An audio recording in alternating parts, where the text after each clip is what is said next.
Sudan used to be one of the leading countries in Africa.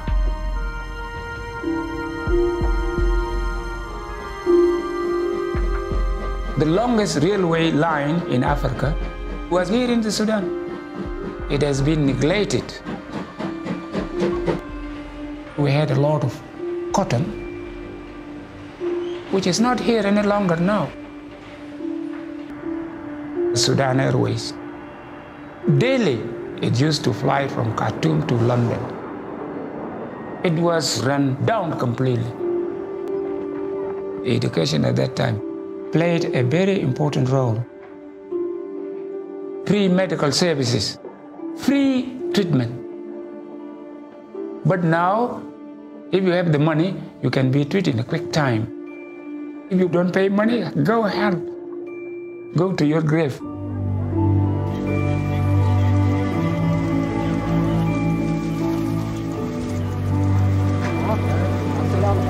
This is the first occasion in the history of the Sudan that a leader of your country has come to visit the United States. We welcome you also because you have set an example of a country with 8 neighbors, all of whom live at peace with you and with each other. You have set a standard for your continent and indeed, in that sense, for the world. 26th of May in 1964. London waits to welcome the President of the Republic of the Sudan, His Excellency General Ibrahim Mahmoud. The first state visit ever paid to Britain by a President of the Sudan. At Victoria Station, Her Majesty Queen Elizabeth II, with members of the royal family, waits to greet the President. Sudan was once the largest and the most geographically diverse state in Africa before it was split into 2 countries in July 2011. It's a unique country and complex when it comes to its climate, languages, cultures, and religion. The country is rich with natural resources, but is still considered as one of the poorest countries in the world. The war in Darfur began in February 2003, causing an estimated death count of 200 to 400,000 people and displacing nearly 2 million others. In 2009, the International Criminal Court has issued an arrest warrant for President Bashir on charges of war crimes and crimes against humanity. It was known as Darfur Genocide, which was the first genocide in the 21st century. The country has also been isolated internationally. Even though US sanctions were lifted in 2017, the economy has fallen off a cliff due to inflation. Food is becoming too expensive for people to afford. ATMs run out of cash daily.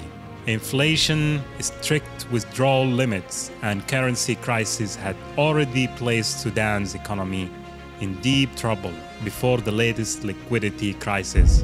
Sudan has suffered from a lack of foreign currency when South Sudan seceded in 2011.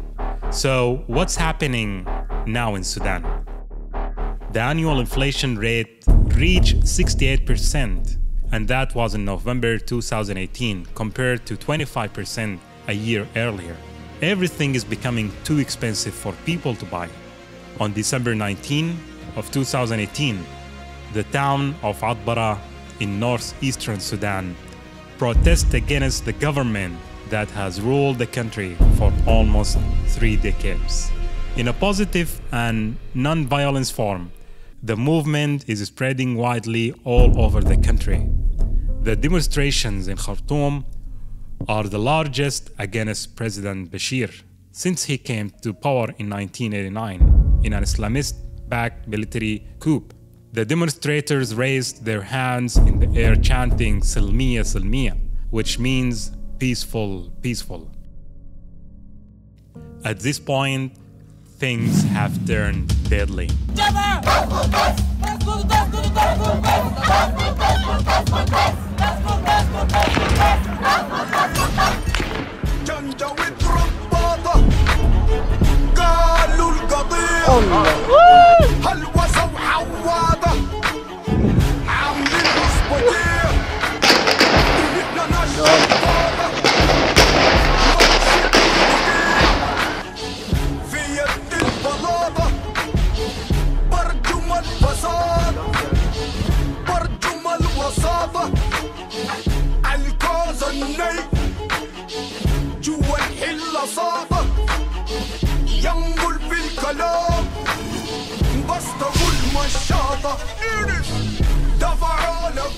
More than 40 protesters have been killed on streets.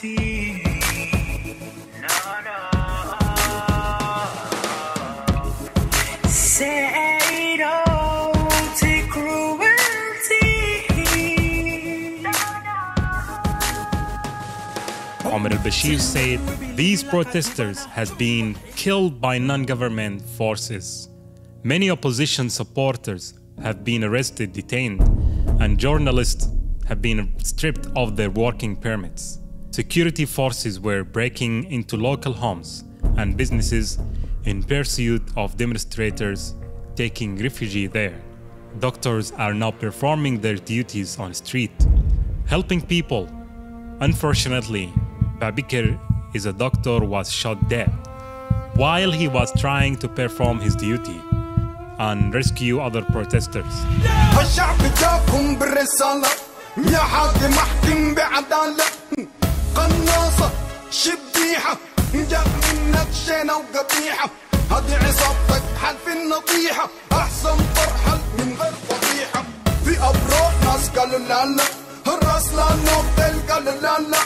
كسروا الهوتيل قال لا لا من غير مولوتوف قال لا لا سلمية سلمية والناس بالسجون مرمية عشان بلدي تعيش محمية مسكر ما يبدل البندقية.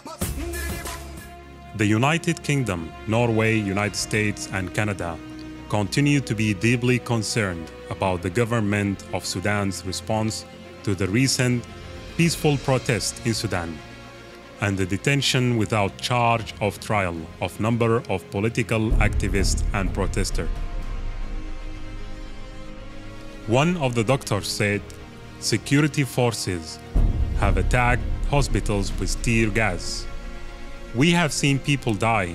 We have seen people in their 20s sustain permanent disabilities and still insisting that freedom is more important than life lived in fear.